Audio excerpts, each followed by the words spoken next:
Manuscript collections in Timbuktu. A hidden legacy of global knowledge.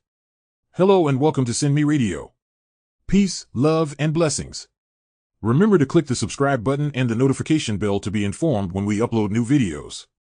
Today we will be highlighting the hidden treasure of Africa's intellectual past, the ancient manuscript collections of Timbuktu. Timbuktu is an ancient city located in the West African country of Mali, situated near the southern edge of the vast Sahara Desert and just north of the Niger River. It lies in the Timbuktu region and has historically served as a crucial crossroads for trans-Saharan trade routes.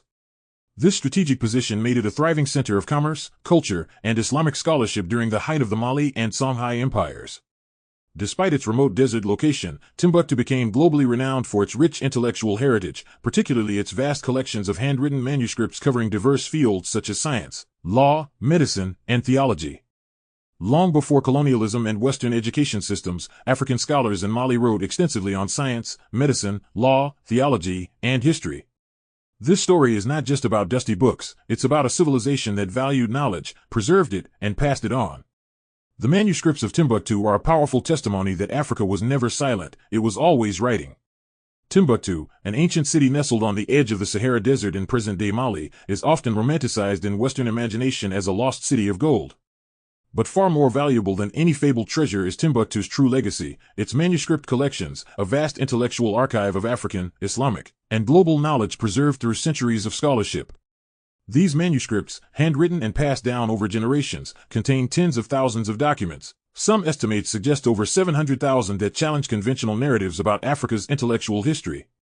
The collections cover a wide range of disciplines, from astronomy and medicine to law, theology, mathematics, philosophy, agriculture, poetry, and trade.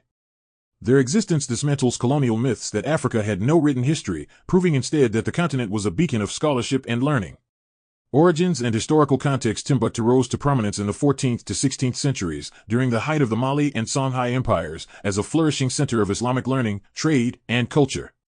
It was strategically positioned on trans-Saharan trade routes, which not only brought gold, salt, and goods but also ideas, scholars, and books. Under rulers like Musa Musa, who made a famous pilgrimage to Mecca in 1324, and later under Askia Muhammad of the Songhai Empire, Timbuktu became a city of scholars. The University of Sankore, along with other madrasas, attracted students and intellectuals from across North and West Africa and even the Middle East. Manuscript writing and copying became a thriving tradition. Families of scholars, especially those associated with Sankore and other centers of learning, compiled, wrote, and preserved texts that were either original treatises or transcriptions and commentaries on earlier Arabic works. What the manuscripts contain.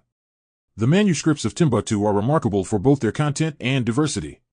Written mostly in Arabic, with some in local African languages like Songhai, Tamashek, and Fulfulde using Arabic script, these documents span 1. Islamic law and theology. Detailed treatises on fiqh, Sufi mysticism, hadith, and Quranic interpretation. Legal documents detailing marriage contracts, trade agreements, and inheritance records that reveal the sophistication of Islamic legal systems in West Africa. 2. Science and medicine. Astronomical diagrams used for calculating prayer times and lunar calendars. Medical texts describing herbal remedies, surgical procedures, and the spiritual aspects of healing, often blending Islamic medicine with local traditions. 3. Mathematics and geometry. Geometric calculations, numeric systems, and mathematical proofs. Instructions for building irrigation systems and calculating land division. 4. Literature and poetry. Arabic poetry in both classical and West African styles. Prose that reflects the political, social, and philosophical life of the Sahelian people. 5. History and chronicles. Detailed local histories, including dynastic records, wars, and social customs. Travelogues and accounts of pilgrims, scholars, and traders. Major collections and libraries. Several families and institutions have preserved these manuscripts over centuries. Key collections include Baba Institute, named after the great 16th century Timbuktu scholar Ahmed Baba. This institute is a modern attempt to preserve and catalog the manuscripts. It houses thousands of texts and has been a hub for digitization efforts. Haidara Memorial Library, a private family collection with more than 20,000 manuscripts, including some of the oldest texts in Timbuktu.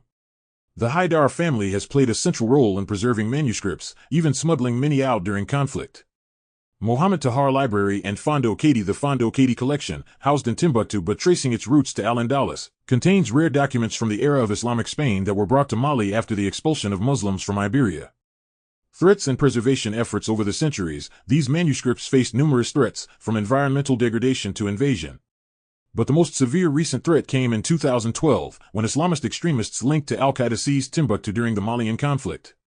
They burned libraries, deemed certain manuscripts un-Islamic, and forced many residents into exile. In a heroic effort akin to a real-life thriller, librarians and families worked together to smuggle over 350,000 manuscripts out of the city in metal trunks, by donkey, cart, and boat. These texts were taken to safer locations in southern Mali, like Bamako, and stored in hidden locations. International organizations and scholars, including UNESCO and the Hill Museum and Manuscript Library, have since aided in digitizing and conserving these treasures. Global significance and modern relevance. The Timbuktu manuscripts challenge the dominant Eurocentric view that Africa lacked a literary or scientific tradition. They demonstrate Africa's historical engagement with science, law, and philosophy. The region's intellectual links with North Africa, the Middle East, and Europe. The pluralistic and tolerant nature of Islamic scholarship in the region, which often embraced local cultures and traditions. These manuscripts have become symbols of resilience, cultural pride, and the enduring power of knowledge. Final reflection. Timbuktu is not a myth. Its intellectual legacy is real, vast, and alive. In a time when Africa's past is still too often dismissed or distorted, the manuscripts of Timbuktu stand as a powerful reminder that African civilizations were literate, complex, and connected to global intellectual currents centuries before colonialism. Let us honor this heritage by supporting its preservation and by teaching future generations about the libraries of Africa, not just the pyramids or kingdoms, but the pens, scrolls, and minds that shaped civilizations. This message is intended for educational and informational purposes only.